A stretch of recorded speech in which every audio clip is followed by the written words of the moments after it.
Hey look, it's the little guy I met earlier. How's it going, buddy? Whoa.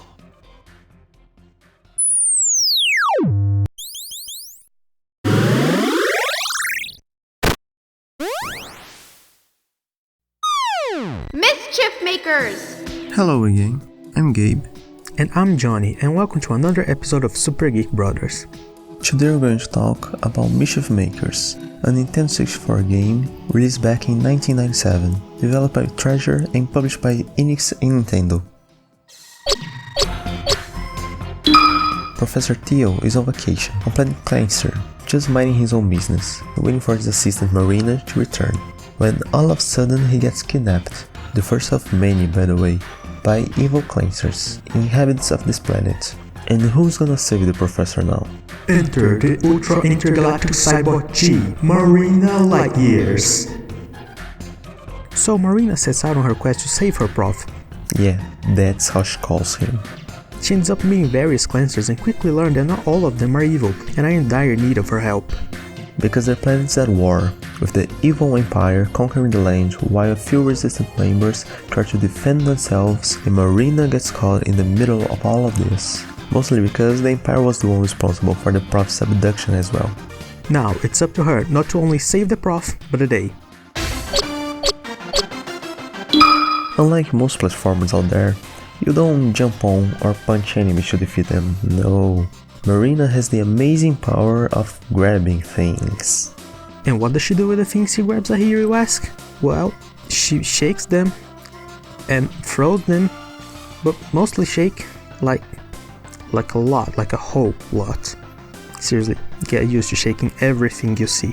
Shake, shake, shake, shake, shake, shake, shake, shake, shake, shake, shake, shake, shake, shake, shake, shake, shake, shake, shake. Yahoo! Almost everything you shake will react to it in some way, or drop something.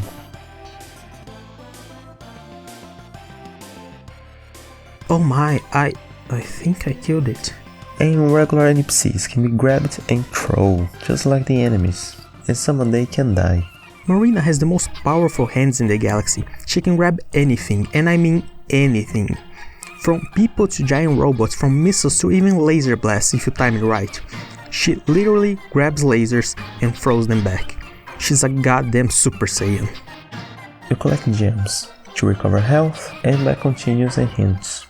While the game is fairly easy, don't even think about seeing the ending of the game if you skipped some of the golden gems. Those are used as a counter during the final cutscene, and when they run out, the cutscene just stops. There's one in each level, including for beating the bosses without taking any damage, which will probably be the hardest ones. And the last one appears during the last cutscene, if you have an average A rank. But what is an average A rank? You see, every time you beat a level, you get a rank, from D to A, and if you are some kind of inhuman god of speed, you might even get an S rank. So, in order to get the higher ranks, all you need to do is beat the level as fast as you can. That's it really, pretty simple, huh? But, like I said before, you need an average A rank, so at least you don't have to ace every single level. And again, unlike most level-based platformers, your main objective isn't always just go left to right, killing everything on the way. Sure, there are a few combat levels, but most of them are more exploratory, introducing new objects and puzzles, to teach you new ways to use your abilities to interact with the world. You'll be riding tricycles, going to an amusement park, exploding things, and even enjoying the Olympics. Yeah, I know, weird right? They're in the middle of a war, why are they having a sports festival?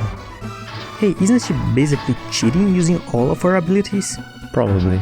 That's like putting Iron Man to race against a planet of Hawkeyes. They never had a chance. And the bosses, each has their own characteristics and you must learn to read their movements and test what you know to see how they will respond to a shake or a throw. Most areas will have a mid-boss that is probably a huge animal of some sort, and then there's the area boss, which will be a proper villain with a mission or a grudge against Marina. But seriously, what's up with those animals? Why do they explode when you defeat them? The game was smart in going against the mainstream, and true to a 2D platformer, making use of the D-pad and ditching the novel that was the console's analog stick, allowing a more precise control. You have a dash you can use in any direction by pressing the yellow C buttons or double pressing the direction you're moving. The thing is, you need some spare thumbs or something because dashing will ruin your joints. I guess you don't have to dash all the time, but if you can walk faster, why wouldn't you? It feels a bit as if the development team never played for longer than an hour at a time. Not much relevant, but oddly enough you use the shoulder buttons L or R to talk to characters. In the first levels you likely press A while trying to talk and end up jumping instead.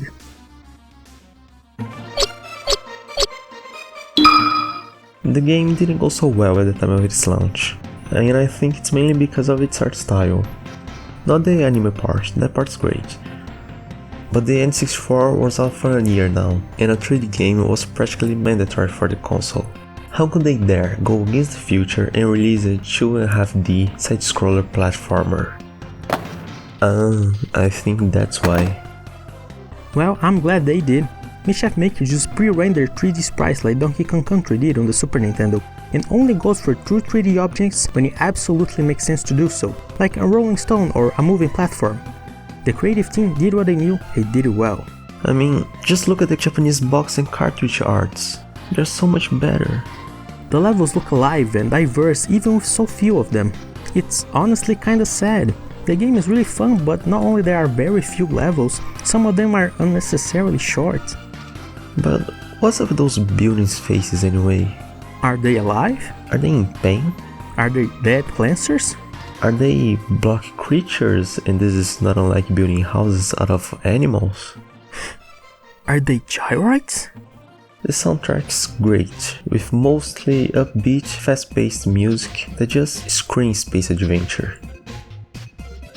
And a not so common feature for its time was the many voice clips throughout the game, like the overused but never annoying Shake Shake, the many catchphrases the bosses shout mid-battle, and the occasional "Help me, Marina!" Yeah, like we said, he gets kidnapped a lot. Nowadays we're used to fully voiced games, but there was a time when they were a marvel of the future. Sega! Ah, technology. This art style, along with the unique gameplay mechanics, are probably what allowed this game to endure the test of time and become a cult classic, and one of the all-time favorites for anyone who got a chance to play it on the N64. Get it somewhere and play it for yourself, you won't regret it. I mean, seriously, tell me what other game can you fight a jackal on a motorcycle while riding a cat, riding a rocket and grabbing lasers mid-air? Come on people, it doesn't get better than that. Let us know what are your thoughts about this N64 game in the comments below. Don't forget to like and subscribe, you might not think so, but it helps us a lot. And besides, it's free! Click here to check our last video. And see you next time. Bye!